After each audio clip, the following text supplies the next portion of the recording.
से कौन से काम करने चाहिए जिससे आपके साथ में साइबर अपराध अर्थात साइबर क्राइम की घटना घटित ना हो। दोस्तों, पहचान की चोरी हो या सोशल मीडिया अकाउंट हैक करना हो या फिर आपके डेबिट या क्रेडिट कार्ड की स्किमिंग द्वारा उसकी स्किमिंग की गई हो, दोस्तों इस स्थिति में आपको ये काम करने चाहिए। दोस्तों, सोशल मीडिया धोखाधड़ी, सोशल मीडिया के जरिए किस किस प्रकार से धोखाधड़ी आपके साथ में हो सकती है और आप किस प्रकार से उनसे बच सकते हैं। सोशल मीडिया के जरिए आपके साथ में धोखाधड़ी मैंने पूर्व वीडियो में बताया कि किस प्रकार से हो सकती है। तो दोस्तों, मैं अब बताऊंगा उनसे बचने के उपाय और अगर आपके साथ में घटना कारित होती है तो आपको क्या करना चाहिए। दोस्तों, सोशल मीडिया से धोखाधड़ी में रोमांस धोखाधड़ी बताई, साइबर स्टॉकिंग, साइबर बुलिंग उक्त सोशल मीडिया धोखाधड़ी है। इनसे बचने के उपाय मैं बता रहा हूँ। सोशल मीडिया पर अनजान फ्रेंड रिक्वेस्ट प्राप्त होने पर सतर्क रहें व ऐसी रिक्वेस्ट को स्वीकार न करें, उससे आपके साथ में घटना कारित हो सकती है। साइबर अपराधी पीड़ितों को नुकसान पहुंचाने के इरादे से दोस्ती करने के लिए नकली सोशल मीडिया प्रोफाइल बनाते हैं और आपको उसका शिकार बनाते हैं। तो ऐसा होने से बचे, ऐसा करने से बचे। किसी अज्ञात व्यक्ति जिससे आप सिर्फ सोशल मीडिया के माध्यम से मिले हैं के साथ अपना व्यक्तिगत या वित्तीय विवरण साझा कभी नहीं करना चाहिए। यदि आप किसी सोशल मीडिया के माध्यम से बने मित्र से मिलने की योजना बना रहे हैं तो इस बाबत अपने परिवार, दोस्तों को सूचित रखें, उनको सूचना दें। हमेशा सार्वजनिक स्थलों पर ही मिलें, वरना आपके साथ में किसी भी प्रकार की चीटिंग हो सकती है। कभी भी अंतरंग तस्वीरों को ऑनलाइन प्लेटफॉर्म पर किसी के साथ साझा नहीं करें, क्योंकि बाद में इसका दुरुपयोग हो सकता है। अपनी प्रोफाइल को प्रतिबंधित रखें। सोशल मीडिया साइट्स आपके द्वारा प्रेषित पोस्ट, तस्वीरों और मित्रता अनुरोध प्रतिबंधित करने के लिए विशेष सेटिंग्स प्रदान करती हैं। सुनिश्चित करें कि आपकी व्यक्तिगत सूचना, तस्वीरें एवं वीडियो किसी विश्वस्त एवं पहचान वाले व्यक्ति द्वारा ही देखी जा सके। अपनी तस्वीरें जिनमें आपका स्थान, लोकेशन दर्शित हो, उन्हें सोशल मीडिया पर साझा करते वक्त सावधान रहें। इन सब का ध्यान रखते हुए सोशल मीडिया या सोशल साइटों से होने वाले अपराधों से, साइबर क्राइमों से आप बच सकते हैं। दोस्तों, अगर आप किसी वेब ब्राउज़र पे काम कर रहे हैं और आपको वहाँ से लॉग आउट होना है या फिर उस वेब ब्राउज़र को बंद करना है, तो दोस्तों लॉग आउट हुए बिना आप वहाँ से ना उस वेबसाइट को बंद ना करें, उस वेब विंडो को बंद ना करें। उससे आपकी जो अकाउंट है उसमें सेंधमारी हो सकती है। दूसरे व्यक्ति का अगर आप कोई कंप्यूटर यूज कर रहे हो तो वहाँ पे लॉगिन करते वक्त द्विस्तरीय अर्थात दो चरणीय सत्यापन, उसमें आपके फ़ोन नंबर पे एक OTP आएगा। उसको सत्यापित होने के बाद में ही उक्त वेबसाइट या फिर आपका खाता ओपन होगा, आपकी लॉगिन आईडी खुलेगी। तो दोस्तों, हो सके जहाँ तक आपको द्विस्तरीय सत्यापन ही यूज करना चाहिए, जिससे कोई अन्य व्यक्ति अगर कोई आपकी वेबसाइट या आपकी आईडी को लॉगिन करना चाहे तो आपके पास OTP आने से आपको पता चल सकता है कि आपके साथ में कोई किसी ना किसी प्रकार से कोई प्रयासरत है आपकी आईडी में हैक करने के लिए, आपकी आईडी में सेंध लगाने के लिए। नेक्स्ट है दोस्तों, वेब ब्राउज़र पासवर्ड व यूज़र आईडी सेव न करें। अगर आप किसी वेबसाइट पर या विंडो पर या फिर आप किसी एप्लीकेशन में, जैसे UC ब्राउज़र है या फिर क्रोम है, गूगल क्रोम है, अदरवाइज़ ओपेरा मिनी, कोई भी होगा दोस्तों, किसी भी ब्राउज़र में आप अपने आईडी और पासवर्ड सेव ना रखें। उससे भी आपकी आईडी और पासवर्ड के जरिए सेंधमारी आपके खाते में लगाई जा सकती है। दोस्तों, सोशल नेटवर्क साइटों पर अपना मोबाइल नंबर पंजीकृत रखें। किसी भी सोशल साइट पर अपना जो मोबाइल नंबर होता है वो पंजीकृत रखना चाहिए, जिससे आपके नंबर पर OTP आएगा, आपके आईडी पहुंच करने में आपके पास सूचना प्राप्त हो सके। अगर कोई आदमी आपकी आईडी में किसी भी प्रकार की उसमें पहुंच बनाने का प्रयास करता है तो आपके पास OTP आ जाता है, या फिर आपके पास मैसेज या सत्यापन के जरिए आपको पता लग जाता है दोस्तों उसमें। नेक्स्ट है दोस्तों, साइबर कैफ़े में अगर आप कहीं पे कोई काम करने की आवश्यकता पड़ती है तो वहाँ पे किसी भी प्रकार के डॉक्यूमेंट्स को डाउनलोड करने के बाद में, अपना काम पूरा निपट जाने के बाद में वहाँ से संपूर्ण दस्तावेजों को डिलीट कर देना चाहिए और अपना जो आईडी अपने लॉगिन की थी वहाँ से लॉग आउट करके वहाँ से अपना को कीज क्लियर करके फिर वहाँ से निकलना चाहिए दोस्तों, वरना आपके पीछे से वहाँ से सेंधमारी हो सकती है। अगर अनजान कोई व्यक्ति आपसे कोई आपका आधार कार्ड मांगे या आपकी कोई आईडी मांगे या फिर आपके सत्यापन के लिए कोई किसी भी प्रकार का कोई दस्तावेज आपसे मांगे तो हर किसी को ना दें, चाहे वो अज्ञात व्यक्ति हो या फिर अज्ञात कोई संस्था हो। उससे आपकी आईडी या फिर आपके दस्तावेजों का गलत उपयोग किया जा सकता है, उससे आपको नुकसानकारी हो सकती है। अगर किसी व्यक्ति को आप अपनी आईडी देनी पड़े तो दोस्तों उस पर स्पेशली नोट डाल के, क्रॉस डाल के, उस पर नोट डाल के स्पेशली कंडीशन लिख देनी चाहिए कि उक्त दस्तावेज की प्रति मैं उक्त काम में दे रहा हूँ, इसके अलावा इसका उपयोग कोई लेता है तो वो गलत है, अवैध है। इस प्रकार से आप नोट डाल सकते हैं, उससे भी आपके साथ में किसी प्रकार की घटना कारित होने से अपने डेबिट कार्ड, क्रेडिट कार्ड या ATM से संबंधित कोई भी दस्तावेज, कोई कागजात हर किसी जगह सार्वजनिक स्थल पर या फिर हर कहीं पर नहीं फेंकें, कहीं पे ना डालें। हर किसी के जहां हर कोई पहुंच रखे ऐसी जगह से दूर रखना चाहिए। नेक्स्ट है दोस्तों, क्रेडिट डेबिट कार्ड की स्वयं की उपस्थिति में ही स्वाइप किया जाने देना चाहिए। कार्ड स्वाइप के लिए दूर ले जाने की अनुमति न दें। इससे तात्पर्य ये है कि आप अगर कोई सामान खरीदते हैं किसी शॉप से या पेट्रोल पंप से पेट्रोल डलवाते हैं तो जो स्विप मशीन होती है उसमें आपके सामने ही वो स्विप करवाना चाहिए। अदरवाइज़ पीछे से ले जाकर अगर कोई आपका ATM या डेबिट कार्ड या कुछ यूज कर रहा है उससे आपका स्किमिंग होने की संभावना बढ़ जाती है। तो ऐसे में जहाँ तक हो सके वहाँ तक प्रयास यही करना चाहिए कि आपके सामने ही उक्त स्विप करवाना चाहिए, जिससे आप स्किमिंग से बच सकते हैं दोस्तों। अपने ATM कार्ड का या डेबिट क्रेडिट कार्ड का जो पिन नंबर होता है वो किसी को भी शेयर नहीं करना चाहिए, चाहे वो अपना कितना भी नज़दीकी हो, वरना आपके साथ में किसी भी प्रकार से कभी भी फ्रॉड हो सकता है। तो दोस्तों, पहचान की चोरी या पहचान के साथ में आपकी पहचान आईडी या फिर आपकी social media account, social ID या आपके डेबिट क्रेडिट कार्ड से किसी भी प्रकार से साइबर क्राइम की घटना ना घटे। इन साइबर क्राइम करने के बहुत सारे प्रकार हैं, उनमें से एक है मनोवैज्ञानिक प्रकार। अगला व्यक्ति मनोवैज्ञानिक तौर पर दिमाग लगाकर अपने किसी प्रकार से आपको साइबर क्राइम घटित करने के लिए लालायित या प्रेरित कर आपके साथ में साइबर क्राइम की घटना घटित कर सकता है, कारित कर सकता है।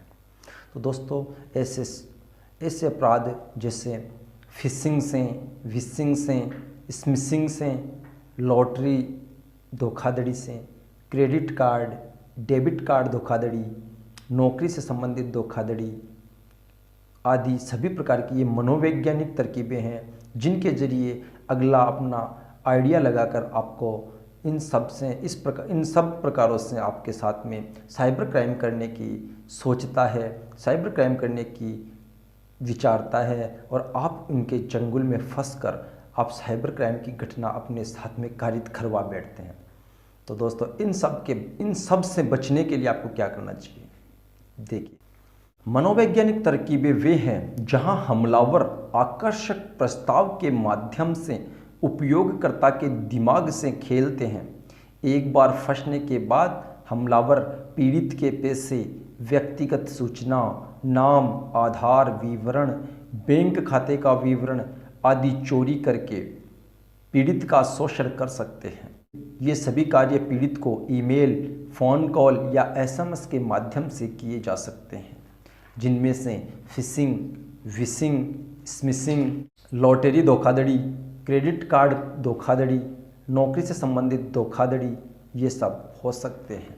इनसे बचने के उपाय मैं आपको बता रहा हूँ दोस्तों। व्यक्तिगत वित्तीय जानकारी चाहने वाले अज्ञात स्रोतों से प्राप्त संदेशों का जवाब न दें, चाहे वे आपके बैंक खाते में धन जमा होने का कथन करते हो।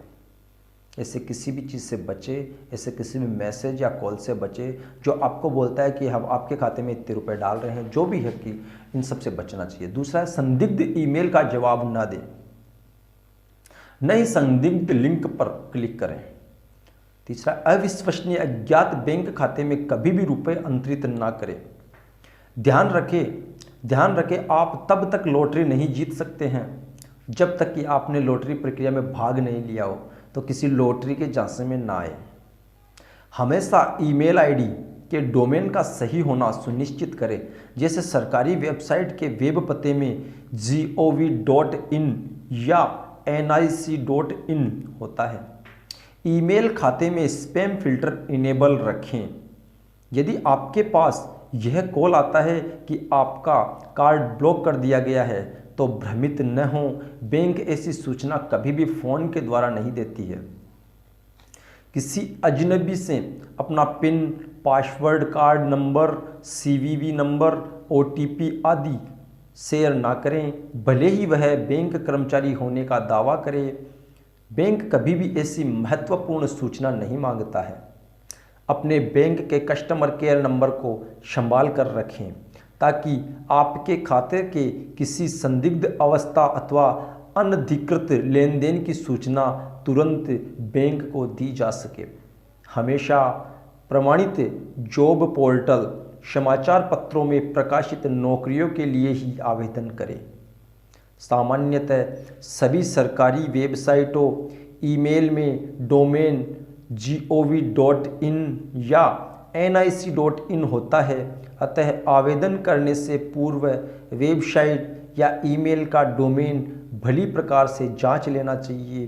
कहीं हम किसी साइबर अपराध के शिकार तो नहीं हो रहे हैं। यदि किसी ईमेल में वर्तनी, व्याकरणीय और विराम चिन्ह की त्रुटियां हैं, तो वह धोखा देने वाली ईमेल हो सकती है। स्वयं को नियोजक बताने वाली और व्यक्तिगत जानकारी या पैसे के लिए अनुरोध करने वाली फेक कॉल व ईमेल से सावधान रहें।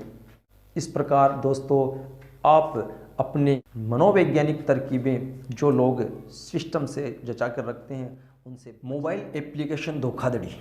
दोस्तों, मोबाइल एप्लीकेशन के जरिए भी आपके साथ में धोखाधड़ी हो सकती है। साइबर धोखाधड़ी के लिए मोबाइल एप्लीकेशन का उपयोग कैसे किया जा सकता है? दोस्तों, स्मार्टफोन के उपयोग में वृद्धि और परिणाम स्वरूप मोबाइल एप्लीकेशंस के उपयोग की वृद्धि ने उससे जुड़े हुए सुरक्षा जोखिमों को भी बढ़ा दिया है। साइबर अपराधी डेटा और रुपए प्राप्त करने के लिए मोबाइल उपयोगकर्ताओं को निशाना बना रहे हैं। मोबाइल एप्लीकेशन का उपयोग न केवल मनोरंजन के लिए बल्कि दिन प्रतिदिन के कार्यों जैसे कि बिल भुगतान, बैंक खातों का प्रबंधन, सेवा वितरण आदि का और आसान एवं सुविधाजनक बनाने के लिए भी किया जा रहा है। यह एप्लीकेशन साइबर हमलों के लिए अधिक प्रवृत्त हैं। उपयोगकर्ताओं को आमतौर पर उपयोग किए जाने वाले मोबाइल एप्लीकेशन जैसे डिजिटल भुगतान एप्लीकेशन और गेमिंग पर होने वाले हमलों के लिए जागरूक रहना चाहिए। नेक्स्ट, संक्रमित मोबाइल एप्लीकेशन के माध्यम से साइबर हमला भी आपके साथ में हो सकता है। आम जन कुछ मोबाइल एप्लीकेशन के उपयोग के अभ्यस्त हो जाते हैं, नतीजतन वे सुरक्षा की अनदेखी करते हैं। धोखा देने वाले व्यक्ति ऐसी लोकप्रिय मोबाइल एप्लीकेशन का उपयोग पीड़ित पर हमला करने के लिए करते हैं। हमलावर संक्रमित सॉफ्टवेयर, जिन्हें ट्रोजन कहा जाता है, के माध्यम से एप्लीकेशन को संक्रमित करते हैं। ये ट्रोजन आपके संदेश, OTP, कैमरा, संपर्क, ईमेल, फोटो आदि का उपयोग कर सकता है। ये आपको अश्लील विज्ञापन भी दिखाते हैं। उपयोगकर्ताओं को सशुल्क सदस्यता के लिए साइन अप किए जाने हेतु आमंत्रित करते हैं एवं मोबाइल में से व्यक्तिगत सूचनाएं चोरी करते हैं। इसके लिए नेक्स्ट, मोबाइल एप्लीकेशंस धोखाधड़ी से किस प्रकार से आप बच सकते हैं? हमेशा आधिकारिक एप्लीकेशन स्टोर या विश्वसनीय स्रोत से ही मोबाइल एप्लीकेशन इंस्टॉल करना चाहिए। सभी अनुमति अनुरोधों, विशेष रूप से मोबाइल एप्लीकेशन इंस्टॉल करके उपयोग करते समय विशेषाधिकार एक्सेस चाहने वाले मोबाइल एप्लीकेशंस को सावधानीपूर्वक जांच लेना चाहिए। मोबाइल सॉफ्टवेयर और मोबाइल एप्लीकेशन को नियमित रूप से अपडेट रखना चाहिए। मौजूदा एप्लीकेशन के विद्वेषपूर्ण एप्लीकेशन या विद्वेषपूर्ण अपडेट से सावधान रहना चाहिए। विद्वेषपूर्ण एप्लीकेशन से संबंधित सभी डेटा को हटाकर इन्हें अनइंस्टॉल कर दें। ऑनलाइन बैंकिंग धोखाधड़ी जैसे डिजिटल भुगतान एप्लीकेशन संबंधित हमले, कमज़ोर पासवर्ड के कारण बैंक खातों की हैकिंग या समान पासवर्ड के कारण कई बैंक खातों की हैकिंग। दोस्तों, इस प्रकार के होने पर आपको क्या करना चाहिए ये मैं आपको बताऊंगा। अगर आपके साथ में साइबर अपराध घटित हो रहा है और ऑनलाइन बैंकिंग के जरिए हो रहा है तो आपको किस प्रकार से आप बच सकते हैं। अपना मोबाइल अनलॉकिंग पिन या पासवर्ड कभी भी किसी के साथ साझा न करें। अपने बैंक के साथ अपने व्यक्तिगत फ़ोन नंबर और ईमेल को पंजीकृत करें और एसएमएस सर्विस एक्टिवेट करें। ये सूचनाएं आपको किसी भी लेन देन और नेट बैंकिंग खाते में लॉगिन प्रयासों के बारे में तुरंत सतर्क कर देगी। हमेशा अपने पंजीकृत मोबाइल नंबर पर प्राप्त लेन देन अलर्ट की समीक्षा करें। हमेशा अपने बैंक खाते में अधिकतम लेन देन की सीमा रखें। अपने एप्लीकेशन को मजबूत पासवर्ड और 2 स्टेज सत्यापन जैसे कि OTP के साथ सुरक्षित करें। यहाँ तक कि आपकी अधिकतम लेन देन सीमा से नीचे के लेन देन के लिए भी विद्वेषपूर्ण एप्लीकेशंस को तुरंत अनइंस्टॉल कर देना चाहिए।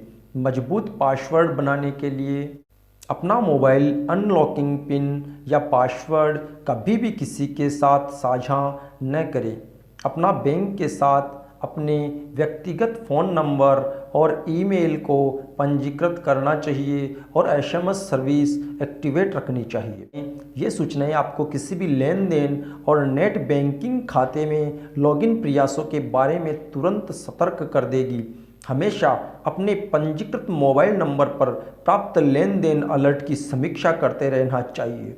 हमेशा अपने बैंक खाते में अधिकतम लेन देन की सीमा रखें। अपने एप्लीकेशन को मजबूत पासवर्ड और 2 स्टेज सत्यापन जैसे कि OTP के साथ सुरक्षित करना चाहिए। यहाँ तक कि आपकी अधिकतम लेन देन सीमा से नीचे के लेन देन के लिए भी विद्वेषपूर्ण एप्लीकेशंस को तुरंत अनइंस्टॉल कर देना चाहिए।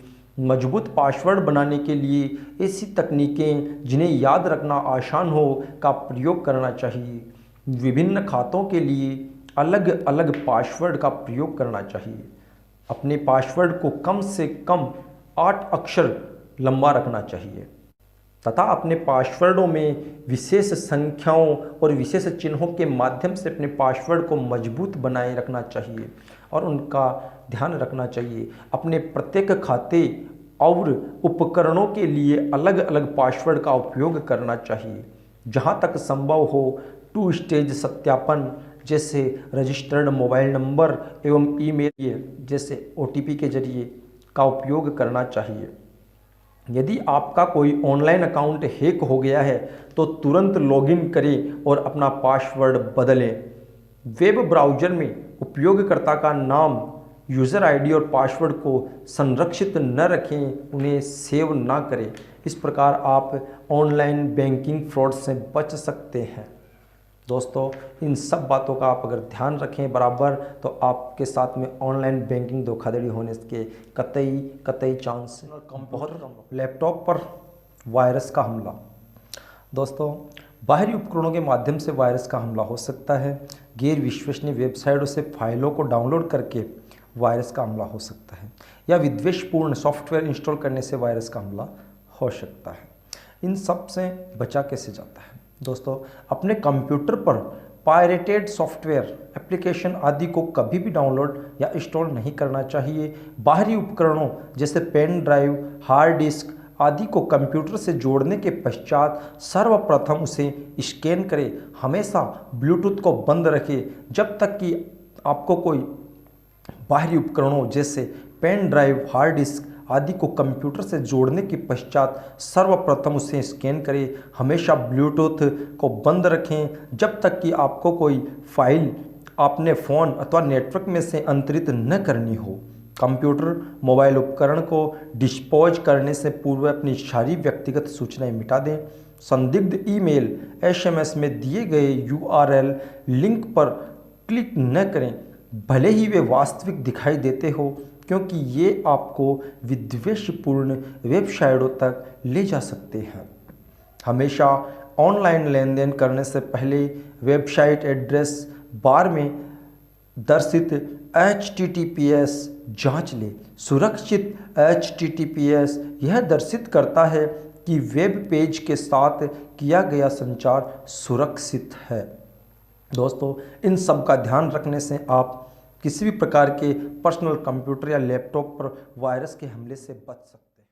साइबर अपराधों से बचने के सामान्य उपाय आपको अपनाने चाहिए, जैसे हमेशा अपने सिस्टम या डिवाइस डेस्कटॉप, लैपटॉप, मोबाइल को अपडेट रखना चाहिए। नवीनतम एवं अपडेटेड संस्करण के साथ एंटीवायरस जैसे सुरक्षा सॉफ्टवेयर के माध्यम से सिस्टम डिवाइस को सुरक्षित रखना चाहिए। हमेशा विश्वसनीय स्रोतों से ही सॉफ्टवेयर या एप्लीकेशन डाउनलोड करने चाहिए। कभी भी पायरेटेड वर्जन का उपयोग नहीं करना चाहिए। सभी उपकरण, खाते एक मजबूत पिन या पासवर्ड द्वारा सुरक्षित रखने चाहिए। साइबर अपराधों से बचने के सामान्य उपाय आपको अपनाने चाहिए, जैसे हमेशा अपने सिस्टम या डिवाइस डेस्कटॉप, लैपटॉप, मोबाइल को अपडेट रखना चाहिए। नवीनतम एवं अपडेटेड संस्करण के साथ एंटीवायरस जैसे सुरक्षा सॉफ्टवेयर के माध्यम से सिस्टम डिवाइस को सुरक्षित रखना चाहिए। हमेशा विश्वसनीय स्रोतों से ही सॉफ्टवेयर या एप्लीकेशन डाउनलोड करने चाहिए। कभी भी पायरेटेड वर्जन का उपयोग नहीं करना चाहिए। सभी उपकरण, खाते एक मजबूत पिन या पासवर्ड द्वारा सुरक्षित रखने चाहिए। अपना पिन कभी भी किसी से शेयर नहीं करना चाहिए। सभी उपकरण, खाते का एक मजबूत पिन या पासवर्ड द्वारा सुरक्षित रखना चाहिए। अपना पिन कभी भी किसी से साझा नहीं करना चाहिए। अपने net banking password, one time password, OTP, ATM या फ़ोन को किसी से साझा नहीं करना चाहिए। बैंकिंग पिन, CVV नंबर आदि किसी भी व्यक्ति के साथ, भले ही वह बैंक का प्रतिनिधि कर्मचारी होने का दावा करता हो, नहीं बताना चाहिए, उसे साझा नहीं करना चाहिए। हमेशा अपने वाईफाई राउटर को मजबूत पासवर्ड से सुरक्षित करें। इसके अलावा नवीनतम एन्क्रिप्शन का उपयोग करने के लिए अपने वायरलेस नेटवर्क को हमेशा कॉन्फ़िगर करें। किसी भी संदेह के मामले में अपने नेटवर्क सेवा प्रदाता से तुरंत संपर्क करना चाहिए। सार्वजनिक वाईफाई के माध्यम से ब्राउज करते समय सावधान रहना चाहिए और व्यक्तिगत और व्यावसायिक ईमेल व बैंकिंग खातों में लॉगिन करने से हमेशा बचना चाहिए। सार्वजनिक कंप्यूटरों से नेट बैंकिंग सुविधा का उपयोग करने के लिए हमेशा वर्चुअल कीबोर्ड का उपयोग करना चाहिए। ऑनलाइन लेनदेन से पूरा होने के बाद बैंकिंग या पोर्टल वेबसाइट से लॉग आउट करना चाहिए। वेब ब्राउजिंग हिस्ट्री को इंटरनेट एक्सप्लोरर, क्रोम, फायरफॉक्स आदि से हटाना भी चाहिए। ईमेल अटैचमेंट को खोलने से पहले वायरस स्कैन करें। अज्ञात या गैर विश्वसनीय स्रोतों से प्राप्त ईमेल अटैचमेंट को खोलने से बचना चाहिए। पहचान प्रमाण दस्तावेज़ों को अनजान व्यक्ति अथवा संस्था जिनकी प्रामाणिकता सत्यापित नहीं है उसे साझा करते समय सावधान रहना चाहिए, अर्थात नहीं करना चाहिए। अपने सेल फोन का IMEI कोड सुरक्षित रखना चाहिए। यदि सेल फोन चोरी हो जाता है तो सॉफ्टवेयर इस कोड के माध्यम से फ़ोन को ब्लैकलिस्ट, ब्लॉक या ढूंढ सकता है। अपने दोस्तों और परिवार के साथ इंटरनेट के सुरक्षित उपयोग के नवाचारों के बारे में चर्चा करें और उन्हें साइबर अपराध और सुरक्षित साइबर तरीकों के बारे में जागरूक करना चाहिए।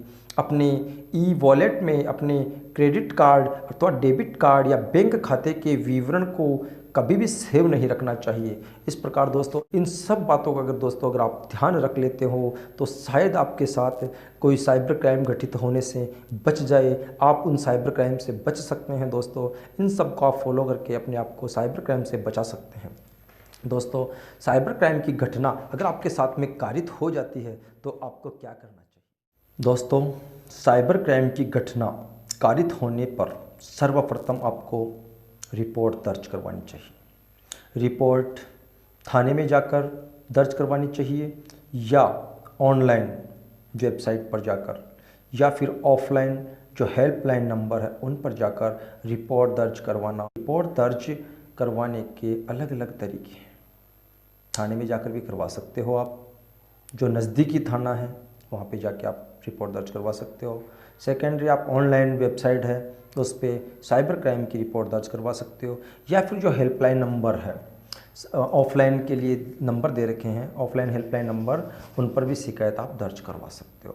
दोस्तों मोबाइल गुम या चोरी हो गया उसकी रिपोर्ट नज़दीकी थाने में जाकर करवा सकते हैं या हेल्पलाइन नंबर 14400 के माध्यम से भी दूरसंचार विभाग डिपार्टमेंट ऑफ टेली कम्युनिकेशंस अर्थात डॉट को सूचित कर इसकी रिपोर्ट अपन दर्ज करवा सकते हैं। केंद्रीय उपकरण पहचान रजिस्टर अर्थात एक वेबसाइट केंद्र सरकार ने लॉन्च की है, एक केंद्र सरकार का उपकरण है जिसे केंद्रीय उपकरण पहचान register central equipment identity registered CEIR portal पर ऑनलाइन शिकायत दर्ज करवा सकते हैं, जिसकी वेबसाइट यहाँ दे रखी है, पर जाकर दर्ज करवा सकते हैं। इस पर सत्यापन के बाद दूरसंचार विभाग के द्वारा फ़ोन को ब्लैक लिस्टेड किया जा सकता है या आगे उपयोग के लिए अवरुद्ध कर दिया जा सकता है। इसके अलावा अगर कोई डिवाइस का उपयोग अलग सिम कार्ड का उपयोग करके करने की कोशिश करता है तो सेवा प्रदाता कंपनी स्वयं ही नए उपयोगकर्ता की पहचान करेगा और पुलिस को सूचित करेगा। इस प्रकार साइबर अपराध घटित होने पर ये करना चाहिए। दोस्तों अगले वीडियो में साइबर क्राइम की रिपोर्ट पोर्टल पे करवाने की स्थिति में किस प्रकार से अपलोड की जाती है वो, और थाने में जाकर किस प्रकार से आप रिपोर्ट दर्ज करवा सकते हैं, उसका क्या फॉर्मूला हो सकता है, किस प्रकार से लिख कर क्या क्या चीज़ें उसमें किस प्रकार से लिखनी चाहिए वो, और थर्ड ऑफलाइन हेल्पलाइन नंबर पर अपन को अगर कोई साइबर क्राइम की रिपोर्ट दर्ज करवानी तो ये इन चीज़ों के बारे में बताऊंगा। नमस्कार दोस्तों, वीडियो पूरा देखने के लिए धन्यवाद। मेरे को इस वीडियो के बारे में ज़रूर बताएं कैसा लगा, और अगले वीडियो को देखने के लिए चैनल को सब्सक्राइब कर लीजिए। दोस्तों अगले वीडियो में मैं आपको बताने वाला हूँ सूचना प्रौद्योगिकी अधिनियम सन 2000 में कौन कौन से प्रावधान हैं जो अपने काम के हैं, और सर्वप्रथम उन कानूनों के बारे में हमें साधारण तौर पर जानकारी होनी चाहिए जिससे कि अपने साथ में कभी कोई घटना घटित होती है तो हम ढाल के रूप में